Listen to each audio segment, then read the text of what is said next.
இன்றைக்கி ஒரு முக்கியமான வசனம் ரோமர் 15:7 கிறிஸ்து நம்மை ஏற்றுக்கொண்டது போல நாம் மற்றவர்களை ஏற்றுக்கொள்ள வேண்டும்.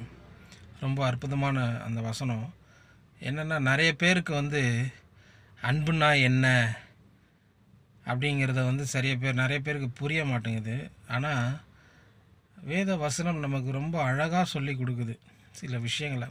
ஆனால் நாம் அதை சரியாக கேட்டு அதன்படி நம்ம செஞ்சோம்னு சொன்னால் நிச்சயமாக நம் தேவனுடைய பிள்ளைகளாக இந்த பூமியில் அவர் சொல்லுகிறபடி நம்ம வாழ முடியும்.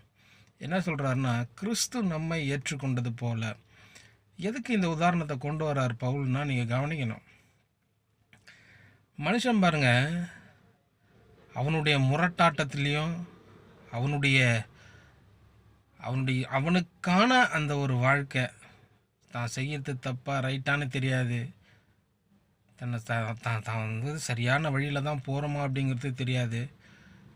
ஆனால் அவனுக்குன்னு ஒரு வாழ்க்கை, தேவனுக்கு விரோதமான ஒரு வாழ்க்கை, தேவனை எதிர்க்கக்கூடிய ஒரு வாழ்க்கை. சிலுவையில் அவ்வளோ பேர் என்ன பண்ணிகிட்ருக்காங்க, அவர் அங்கே தொங்கிக்கிட்டு இருக்காரு. அங்கே இருக்கிற போர்ச்சேவகர்கள் எல்லாருமே அவரை குத்துறாங்க, அவரை அடிக்கிறாங்க, காரி துப்புறாங்க, அவமானப்படுத்துகிறாங்க, அசிங்கப்படுத்துகிறாங்க. ஆனாலும் பாருங்கள், அவர் என்ன பண்ணுறாருன்னா, அவர்களை மன்னிக்கிறார். காரணம் என்ன? ஏன் அவர் அப்படி செஞ்சார்? அவருக்கு தெரியும் இவன் என்ன பண்ணுறான், அறியாத செஞ்சுக்கிட்டு இருக்கான் அப்படின்ட்டு.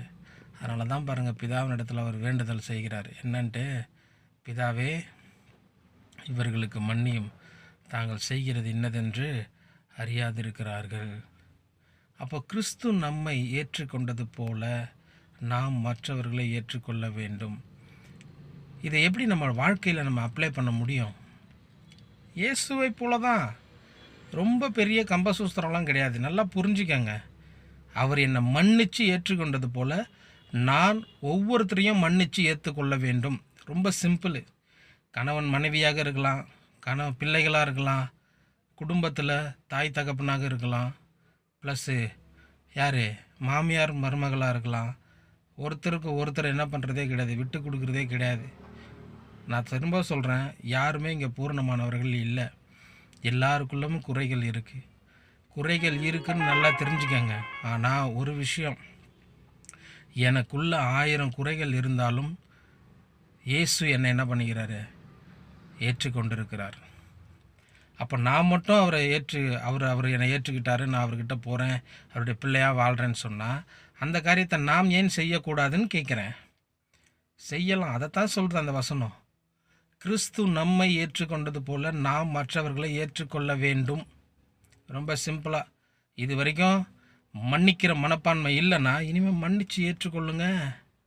என்ன அவர் மன்னித்து ஏற்றுக்கொண்டு இருக்கிறாரே, எனக்கு ஒரு புது வாழ்வு கொடுத்துருக்கிறாரே, ஒரு புது விதமான ஒரு வாழ்க்கையை வாழ சொல்லி எனக்கு கற்றுக் கொடுத்துருக்கிறாரு. அவருடைய பிள்ளைன்னும் போது அவருடைய தன்மை எனக்குள்ளே இருக்கணும் இல்லையா? அப்போ நான் என்ன பண்ணோம், மற்றவர்கள் செய்கிற தவறுகளை, அது யாராவனா இருக்கலாம் குடும்பத்தில், அதை மன்னித்து ஏற்றுக்கொள்ளுகிற மனப்பக்குவம் நமக்கு வேண்டும். அப்போ தான் நம்ம தேவனுடைய பிள்ளைகள் என்பது என்ன பண்ணோம், சரியாக நம்ம வாழ்கிறோன்னு அர்த்தமாகும். அந்த வசனத்தினுடைய வேல்யூ அப்போ தான் என்ன பண்ணோம் உங்களுக்கு புரியும், மற்றவர்களுக்கும் புரியும். உங்களுக்கு எப்போ அந்த வசனத்தினுடைய அர்த்தம் புரியுதோ அப்போ நீங்கள் அதன்படி வாழ ஆரம்பிச்சிருவீங்க. மற்றவர்களை நீங்கள் வாழ சொல்லுவீர்கள். அப்போ நாம் என்ன பண்ணோம், கிறிஸ்து நம்மை ஏற்றுக்கொண்டது போல நாம் மற்றவர்களை ஏற்றுக்கொள்ள வேண்டும். God bless you. இன்னொரு வீடியோவில் சந்திக்கலாம்.